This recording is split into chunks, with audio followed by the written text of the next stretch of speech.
Hello, everyone, and welcome to the Environmental Science and Engineering Podcast channel. If you're new here, please do subscribe. Today, we're diving deep into something that I think touches all of our lives, even if it's often behind the scenes, solid waste management, specifically focusing on landfills. And you shared some really detailed information with us on this. Yeah, And our goal today is to unpack those details and really understand how complex and crucial these waste disposal sites really are. absolutely. We'll be exploring everything from the initial planning and site selection to the fascinating biological processes that unfold decades after a landfill is full. So get ready for some surprising insights, I think. Absolutely. And it's easy to think of a landfill as just a designated area for our discarded items. Yeah. But the reality, as we'll discuss, involves significant science and engineering. Yeah. And a key aspect to note is the sheer breadth of considerations, ranging from stringent environmental protection measures Yeah. to the long-term ecological consequences. So let's start with the big picture then. Yeah. Your sources mentioned this waste hierarchy, which is sort of a guiding principle, I guess, for waste management.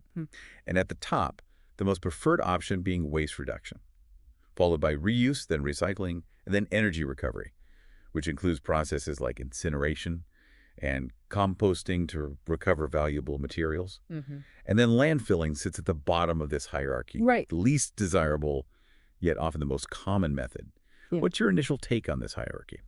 Well, if we connect this to the bigger picture, the waste hierarchy fundamentally emphasizes that preventing waste in the first place is the most effective approach. And landfilling, while sometimes unavoidable, signifies that we haven't adequately reduced, reused, or recycled. So it's interesting to consider how different parts of the world prioritize these different levels, for example. Robust reduction and recycling programs can significantly decrease the volume of waste ending up in landfills. And you highlight a really interesting point in that regard. You say that countries with large land areas often rely quite heavily on landfilling, which seems logical on the surface. Sure. But then you have countries with limited space like Japan, where incineration is much more prevalent. And in Europe, we've seen a significant shift away from landfilling, from 61% in 1995 down to just 22% in 2023. Wow. So what does that tell us about the evolving global approaches to managing our waste? So this decrease in landfill use in Europe really underscores, I think, the significant challenges associated with it. Issues like land scarcity, Yeah. growing environmental concerns, and a recognition that simply burying waste isn't a sustainable long-term strategy. Yeah. It's interesting to consider the policy decisions and technological advancements that are driving this shift towards, more circular economy models. But as you also pointed out, even alternatives like incineration have their own set of challenges, particularly regarding air emissions, and the critical need for effective flue gas control to meet carbon neutrality targets. Yeah. So it raises the question, how do we find the right balance Yeah. between effective waste disposal methods and our responsibilities to protect the environment for the long term? Right, and that leads us nicely into the point you make about the surprisingly long and complex process of establishing a modern sanitary landfill. Yeah, You mentioned that the permit process alone can sometimes take up to a decade. you can. That's a huge timeline. What are some of the major factors that contribute to this extended approval period? Well, I think it reflects the extensive environmental and social safeguards that are necessary for such a project. This involves rigorous and detailed environmental impact assessments, thorough consultations with the public and various stakeholders, and obtaining approvals from numerous regulatory bodies at different levels. Yeah. It's interesting to see the level of scrutiny that these projects undergo, which is ultimately designed to protect both the environment and the health of the surrounding communities. Yeah. Furthermore, the declining number of new landfill facilities in the U.S. and EU, as you mentioned, Yeah. alongside the increase in alternative waste treatment methods, suggests a growing hesitancy to allocate large land areas for waste disposal. Yeah.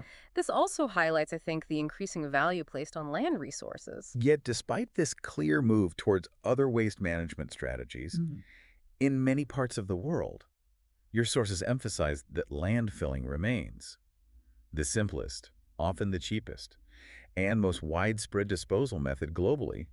So it almost seems contradictory, doesn't it? Why does a method considered less environmentally desirable still hold such a dominant position? Well, landfilling often has lower initial investment costs compared to building sophisticated incineration plants Right. or advanced recycling infrastructure. And for many regions, particularly those with less developed infrastructure or limited financial resources. It remains the most readily accessible and economically feasible option in the short term. Yeah. What's also interesting is the long-term potential of landfills to generate what's called landfill gas, which contains around 50% methane and can serve as a source of energy for approximately 20 years after the waste is buried. Wow. So while this offers a potential benefit, it also underscores the long-term management and environmental considerations associated with these sites. So while alternatives are gaining traction, the established infrastructure and lower initial costs often make landfilling a continued choice. So speaking of the scale of the problem, how do you even begin to calculate the amount of space needed for a landfill? It's a good question. You provide a basic formula.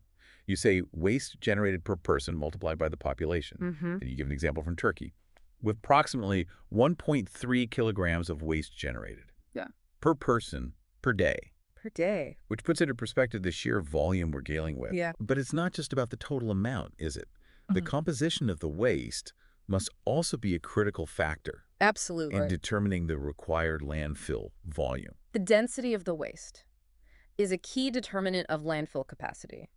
As you mentioned, waste with a higher percentage of organic material and water content tends to compact more effectively, potentially achieving densities of up to 1 kilogram per cubic meter. So this higher density means you can fit more waste into a given volume, thus extending the lifespan of the landfill. Okay. Conversely, waste streams with a large proportion of bulky packaging materials will have a lower overall density, requiring more space for the same weight of waste. So that underscores the importance of waste reduction at the source. Yeah, absolutely. And strategies to divert bulky materials from landfills to conserve that valuable landfill space. Yeah. Now let's move on to what is arguably one of the most critical aspects when planning a new landfill.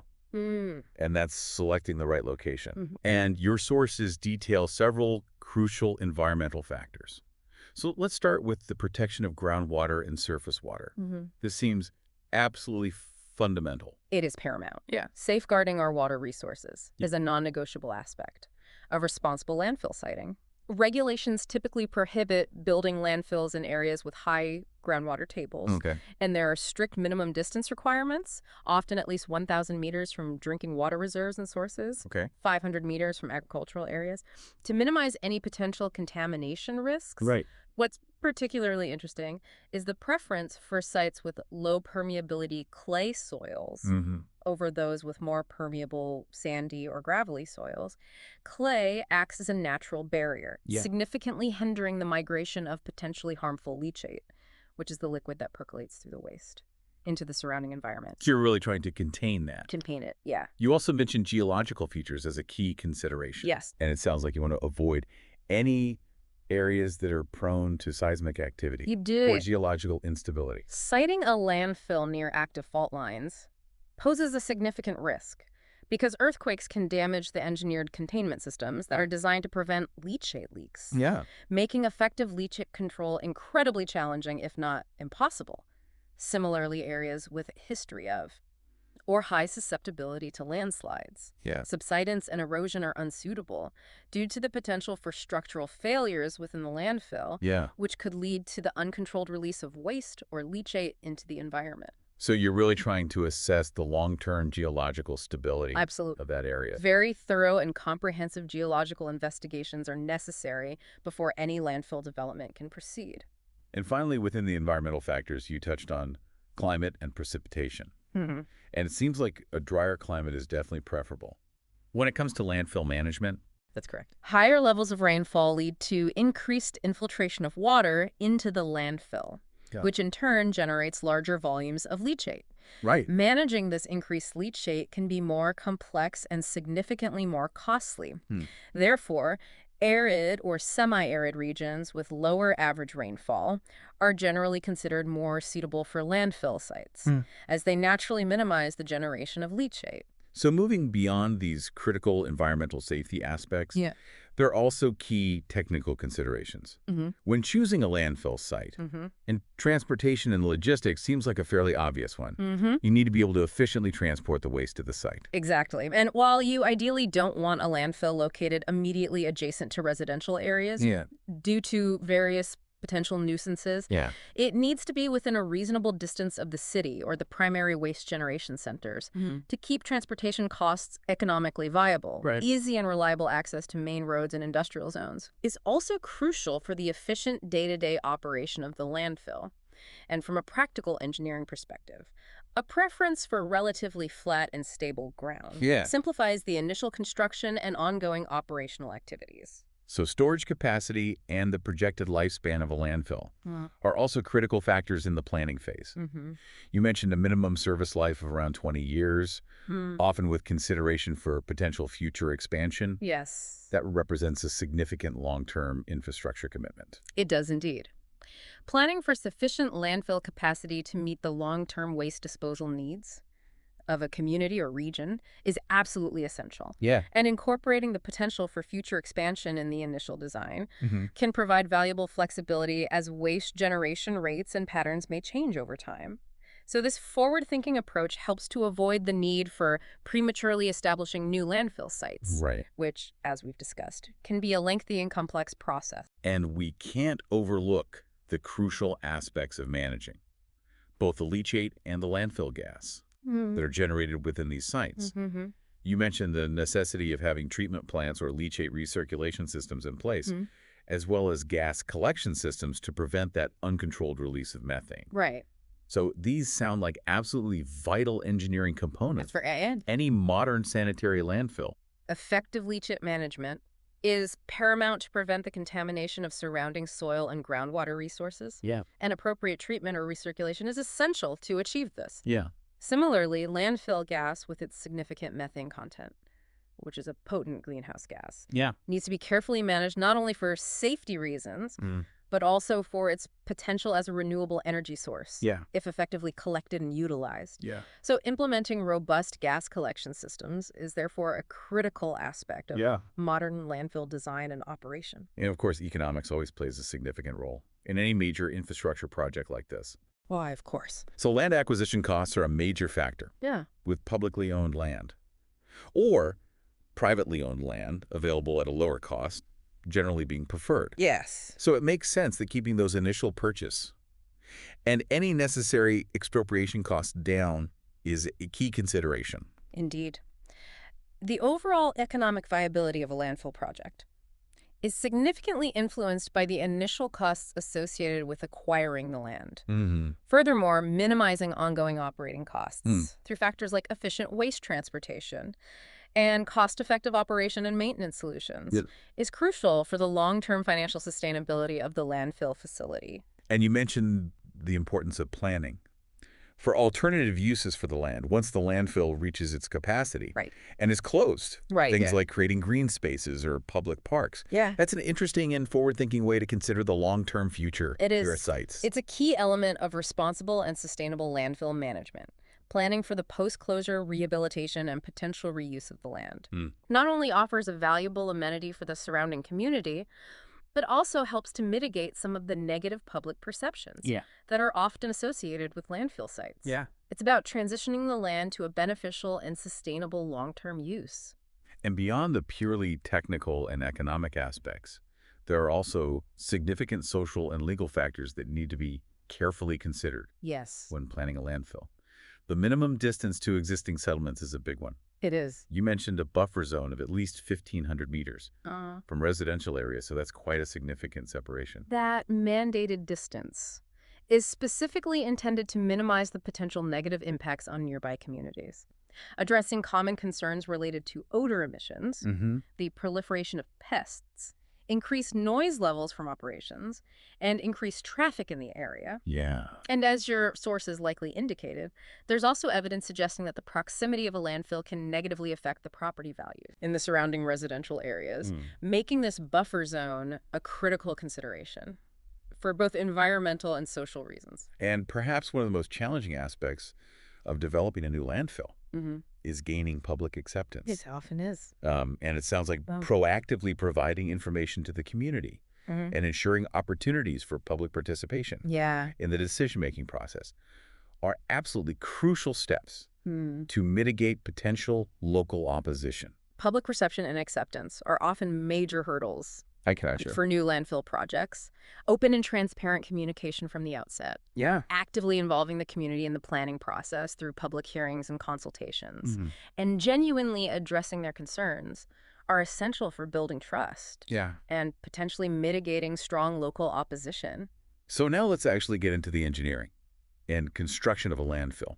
Yeah. And you provide some fascinating details about this crucial impermeable barrier that forms the base. The use of single or double layers, often incorporating high-density polyethylene HDPE geomembranes that are reportedly up to 1,000 times less permeable than compacted clay. That's right. That's pretty amazing from an engineering standpoint. It really highlights the advanced engineering principles that are applied in the design of modern sanitary landfills. Yeah. The primary goal of this impermeable liner system is to create a highly effective barrier to prevent the migration of leachate into the underlying subsurface soil and groundwater, and the option of using what are called sandwich structures, consisting of layers of clay, a geomembrane, and then more clay, provides an additional level of redundancy and security, further minimizing the potential risk of environmental contamination. So it's really a belt and suspenders approach. Absolutely. And then there's this equally critical aspect of leachate collection. And the fact that the level of accumulated leachate on top of this impermeable liner should ideally not exceed 30 centimeters really underscores the importance of having efficient drainage systems in place. And you mentioned the use of drainage pipes. Yes. With specific diameter requirements. Yeah. And strategically placed perforations. The leachate collection system is specifically designed to efficiently capture and remove the liquid that percolates through the waste mass. And the minimum diameter requirement for these collection pipes, typically ranging from 15 to 20 centimeters, with perforations or holes of approximately 3 millimeters, ensures that the leachate can flow relatively unimpeded to designated collection points for subsequent treatment or recirculation. And the precise spacing and layout of these pipes are carefully engineered based on the slope of the landfill base to ensure effective drainage across the entire lined area. It's incredible to think about the complex biological and chemical transformations that occur within a landfill over the many decades after it's been filled and closed. And your sources outline this fascinating sequence of 5 distinct phases. So let's begin with the initial acclimatization period. What key changes are taking place within the landfill during this early stage? During the acclimatization period, the environment within the newly deposited waste begins to undergo significant changes. The moisture content gradually increases as the waste absorbs any available water. And the microbial populations present start to become more active. As these initial microbial processes begin, they consume the available oxygen trapped within the landfill, leading to a decrease in oxygen levels. Simultaneously, the weight of the overlying waste causes the material to settle and compact, reducing the overall volume. So that then transitions into the second phase, the transition period, where conditions really start to shift towards an anaerobic or oxygen-free environment. Exactly. The oxygen within the landfill is almost completely depleted, and the presence of nitrogen gas diminishes significantly. Conversely, the levels of carbon dioxide begin to rise.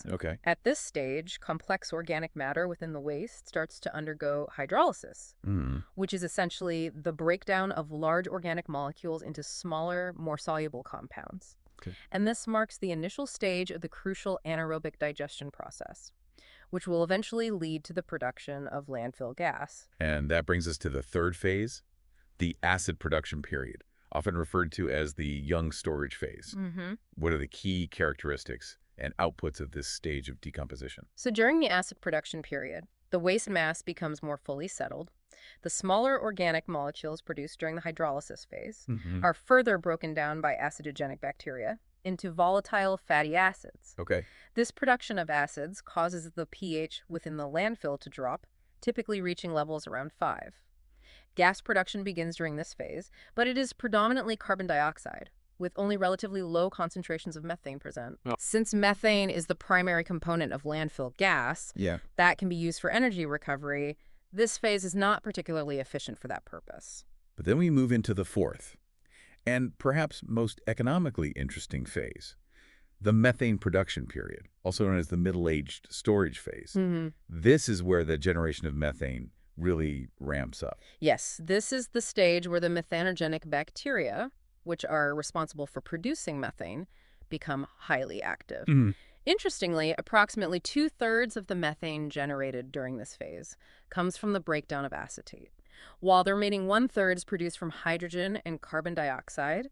Several indicators signify the onset of this phase. Okay. The concentration of methane in the landfill gas typically reaches around 60%. The levels of volatile fatty acids in the leachate decrease Oh, as they're converted to methane. And heavy metals tend to precipitate out of the leachate solution due to the increasing pH. So this significant methane production phase generally lasts for about 3 to 4 years. And then finally, we arrive at the fifth and final phase, the maturation period or the aged storage phase, where this intense biological activity within the landfill begins to gradually subside. That's right.